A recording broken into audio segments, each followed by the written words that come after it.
Good morning, YouTube. Welcome back to the channel. It's been a few days and there's been a lot going on with the market, so I kind of wanted to give a little bit of recap of some things I am seeing, and then most of all, talk about how you can make coins pretty much every single Friday. We'll talk about new promo card trading, gold flipping when you can buy them, and just some things to look out for. I'll also talk about some SBC trading and how you can trade pretty easily off them on a low budget. There should be a little bit of something for everyone in this video, and I hope it's really helpful. If you like today's video, just press the thumbs up button. It really helps the channel grow. And if you're new here and you learned something, consider subscribing. I have to be liked. I hope to continue to help you guys make a lot of coins this year. All right, so let's first chat about what we got yesterday. We got Road to the Knockout Team 2. This team was leaked beforehand all over Twitter. A lot of people had the team a few days in advance, but it's a really nice team. I think it's better than Team 1. We got Timo Werner, De Jong, Royce, Jota, Jesus Navas. It's kind of interesting. One thing I've noticed this year is EA tend to be putting in cards that already have specials. Like they use Jesus Navas, right? Typically they would try to avoid him. And I think they did that a few times in Team 1 too. Tonali already had an inform and they used him. Yeah, it's kind of interesting. Sun already had an inform and they used him. It was just something that I was noticing. It makes the cards a little bit more juice. So I don't know if you like it or you dislike it, but overall the Team 2 is a really good selection. There are some cards here who are going to be really nice in their respective positions, like a left back in Ligue 1 that's going to be very in demand. Jesus Navas, his inform, he already had an inform, was another one, was already crazy in demand from all the La Liga stuff. And then Jota is probably the second best right mid or right wing in that league. So these cards have demand and they were pretty position picked by EA. I do like their selection here. So let's start with how you could have made coins on this Team 2 that just came out yesterday. Yesterday was the first time we actually got 50k packs in the store, which meant we got a ton of supply. People were spamming them, were opening them. It brought down a lot of the market and it brought a lot of supply to these cards. I'm going to run through a few examples of a few things that happened. So this Timo Werner, right when he came out yesterday, and Flippin's probably not going to show it super duper well, but he came out and he dropped to like 810, 820k, okay, during that first hour, and he actually rose. He was selling at 1 million coins, which is absolutely ridiculous. I actually bought this card last night and I did try him, and I don't think he's worth anywhere near this. I wouldn't pay over 700k for this. I know we got a really good upgrade, and I know Chelsea is probably going to give him additional upgrades, but he did not play like his value in my opinion. Just so you guys know, on an unrelated note, you could essentially bought him that first hour during that heavy pack supply, and I have talked about this previously, but you're generally going to have a window during that first 30 minutes to 60 minutes to pick up some of these cards that just drop too low, and Werner was one that did, just because he was super duper high value. They didn't give him much pack weight, so during that first 30 minutes when everyone was opening their 50k packs, he got really low, and he got respectively too low at 820. He rose all the way up to 1 million coins. That would have been a fantastic profit, but for me, I actually didn't get an opportunity to buy him at that initial window. I bought someone else, so I actually picked him up later at night. He dropped back down to where I saw him low, around 805k. I'll give you a little bit of a screenshot here. It's not the best quality, it's off my phone, but I did buy him at 805 last night, right in here, and then I sold him for I sold a couple of them for 890k this morning, which was like 80k profit. 80k profit will take, and I kind of determined that low point based off that first hour, right? He hit 820, he recovered back up. I thought he would do it again, so that worked out pretty well. This card, Fred, has crazy hype around him, and this was actually the big money maker. Right, again, just like Werner, during that first hour he was out, and it's probably not going to show it particularly well, but he actually dropped down to 300k, and I'll show you a couple screenshots again here of some buy prices I was getting on him. I was watching him because I was watching him from my Discord, and he kept popping super duper low at like 300, 305, 306, and I'm like, nah, this card's not dropping from 315. I think he's going to rise really well. So during that first hour, again, he got pretty low at 315k on PS. And then after that, he rose up to 380k. If you're buying him anywhere from 300 to 315, selling at 360 to 380k, you made a lot of coins. I bought 9 of him myself, and I made 360k profit in only 30 minutes. Quick maths. When you can get some of these trends down and you have a high budget, you can make an insane amount of coins in a short period of time. And again, these aren't just flexes, a little bit, right? I want to tell you guys that I think I know what I'm doing pretty well, and I can trade a lot of different value of cards, but I'm telling you this because I want you to know that in that first 30 minutes, much of the time, on select cards, and if you can find who's going to have a lot of demand, who's popular, who gets a little bit too low, you're going to have a buy window on them. And I actually got a post on Twitter saying like someone learned that from these videos and they bought one of these Freds, and maybe I'll insert the clip here, but that kind of stuff means a lot to me, guys. If you guys are making coins off the videos, just tag me on media because I will repost, I will share, and it really does mean a lot. Now let's keep going with those 50k packs, right? So 50k packs bring a lot of gold supply, and what happened was some gold cards got absolutely demolished in price, and some are just surprisingly got killed. And to me, it did surprise me how low they dropped. I even shouted some of them high, and that was an opportunity where we lose coins, and sometimes that does happen. I just underestimated how much supply it would actually bring. So this Usman, for example, was literally selling at 66 to like 69k yesterday before 6 p.m. That's Friday at 6 p.m. depending when this video comes out, and he is all the way down to 46k.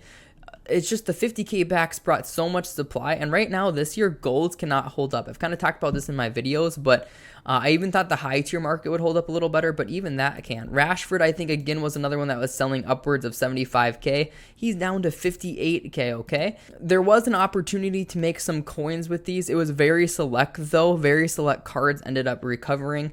So like last night I picked up a few Marquinhos gold. I kind of liked him because he's a little bit lower in supply because he was out of packs for a while. Last night this card dropped down quite a bit, okay? And he dropped down to like 120k.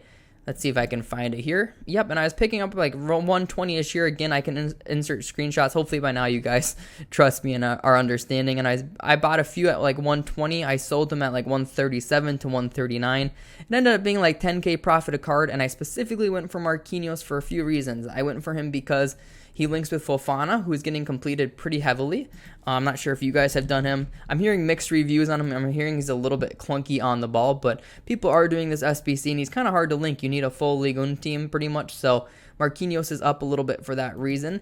And then I like this Marquinhos just because he's been out of packs for a while, right? So these golds that are getting demolished in price, he's a little bit more stable because he hasn't had that pack supply because he was out from the road to the knockout card. So the second way you can usually make coins on Friday is buying these golds in those late night hours. I have talked about that kind of trading technique and that trading method before. If you're buying some of these gold cards at like 3 to 5 a.m. UK, and I'm not sure that relates to all of you guys. For us in North America, it's a great time to buy. If you guys are late night people, you'll have that opportunity as well. But you could get Rashford's on bid late at night for like 55, and he went all the way up to like 63k this morning. He was selling instantly at 63k for a short period. If you're buying him down here on bid at like 55, 56, snipes, whatever it may be, you're making 5k a card on that. Buying during those late night hours on what would be Saturday morning is generally a good way to make coins. Lastly, I just wanted to talk about a couple more things here. We have Bernardo Silva SBC that came out, and he had a really interesting requirement, and his requirement required I know words, I have the best words. He required one road to the knockout player. If you guys have watched my videos about kind of the no risk investments, hopefully you guys picked up on this. This was something I did mention to my Discord, and it's just something you kind of want to do continuously all year. Is I told them from Team 1, get a Manafa and get a Gravenberch and make sure you have them in your club.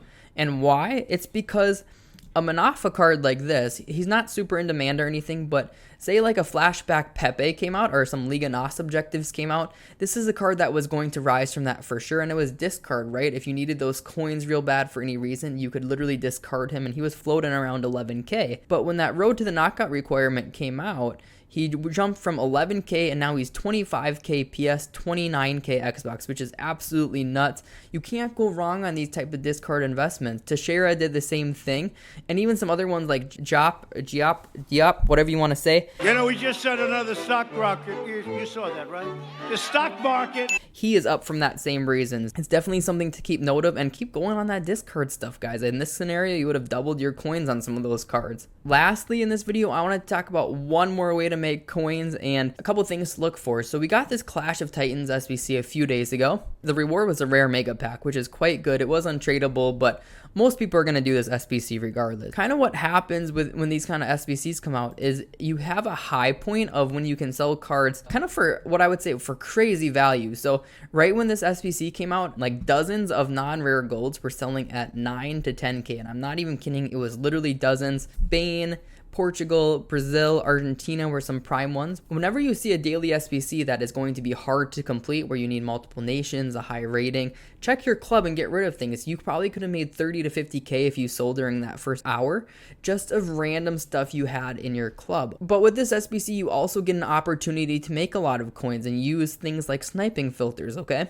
Because this SBC required same nation count minimum for, most people ended up going with one nation for most of it, and that's why it worked great. You needed super high chemistry, so it's kind of tough to do two nations without using footbin. So what people did was they picked a nation they knew had a few different leagues that they can make work. So Brazil was really common. What that did was that made sniping filters super duper easy to come by. So you could do, for example, and these still work I think right now, the SBC is close to expiring, but these work so good to start. Because people use Brazil so much, you could go to Brazil, common, right back, and at one point these were all selling for 3K plus. So you could set a filter of like, let's check it now what they are. So it looks like they're up in value a bit already.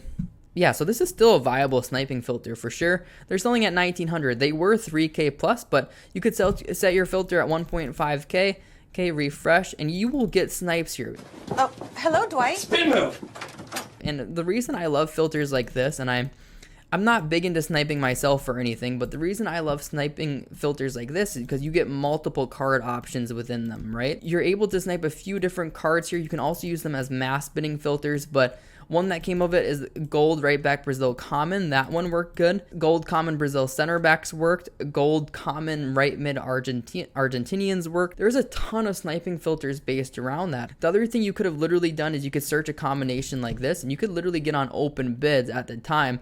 Things that were being bid on likely were holding pretty high value like this. You could find cards that were running up on bids. You could check his buy now. Like if we go here and we go to Vinicius, let's check it out here just to see what he was going for. And it looks like he's going for like 1500. If you're buying him at 1100 on bid, okay, you're making a few hundred coins profit. And if you're on a low budget, this is definitely a viable way to trade. When you see an SBC come out like Clash of Titans, okay, that comes with high rating, really specific requirements, look to create sniping or bidding filters off of it. I know people that made hundreds of thousands of coins this day just sniping Brazilians or sniping Argentinians or sniping Spanish, left mids, right mids, etc. Kind of get clever with your sniping filters and look at the formation, right? And this one, it's not a central formation. You have your right wings or left wings, and yeah, there's just tons of ways to make coins based around this. Lastly, since we're on this page here, I'll just show you a couple things.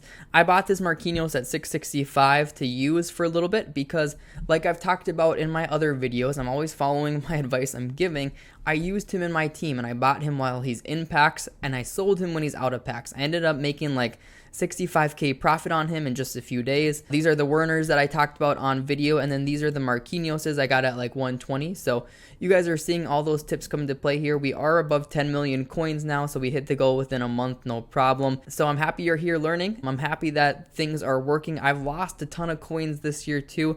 I've probably lost over 1 million coins now trying stuff. So if you are losing coins or have lost them, don't worry, the market's been really tough to navigate this year. Thinking logically and starting with the simple stuff like discard road to the knockout, discard informs, SBC fodder, things like that, you can't really go wrong. And hopefully some of these tips help you make coins. That's what I am doing. And again, I've reached over 10 million coins. I've lost a lot already too, so I've been there, but we're gonna keep moving, keep grinding. I hope this video helped you today. If it did, drop a thumbs up, comment an emoji down below if you made it this far. Appreciate you guys. See you later.